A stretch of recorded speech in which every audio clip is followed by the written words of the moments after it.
નમસ્તે નમસ્તે ભાઈ, નમસ્તે ભાઈ મોટા, નમસ્તે. તાર પોગમ નમન કરો, નમસ્તે.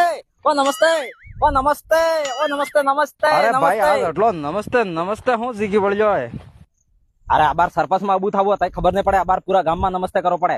આપડા સરપંચ માં ઉભા થઈ રહી જા. આપણું નિશાન હે યુ બરસ, અને આ બરસ માં વોટ નાખીને તમે મને જીતાડોગા તો પૂરા ગામ નો રગડો સાફ કરી નાખુંગા, ધોઈ નાખુંગા. એક બોલેરો લાવો પછી તમે ધ્યાન રાખો, બોલોગા એ કામ કરો. તમને તમારા સોરાને વહુ ને જે વોટ નહીં આપતો તો ઈ કાગદ પૂરો હું કરાવી દઉંગા. લઈ આવજો ઈ મિત્ર માં પૂરો કાગદ હું કરાવી દઉંગા. ઠીક હે, પૂરું હું ધ્યાન રાખુંગા. તમે ખાલી આપડે ઈ મિત્ર માં મળો ને તમારા ગામમાં જે મેટ હે એને કહી દીધો કે જે મજૂરો તને કામ કરે કે ઈ પૂરો મજૂરો નો વોટ મેં આવવો જોઈએ. બાકી તો હાજે માર ઘેર આવી જશે. મેટ ને કહી દીધો આપડે ખર્ચો પાણી જે સમજવું હોય સમજી જગા. સમજવા તમારે બી હિયા હારો જે દુસ્તો ભાઈ એ આપણું કામ આપડે કરી રાખો. પણ એવન ફરે તમે બરસ માં વોટ નાખીને મને જીતાડવો છે બસ એક વખત મને જીતાડવા બે આપતા ત્રીજી માતો કરો.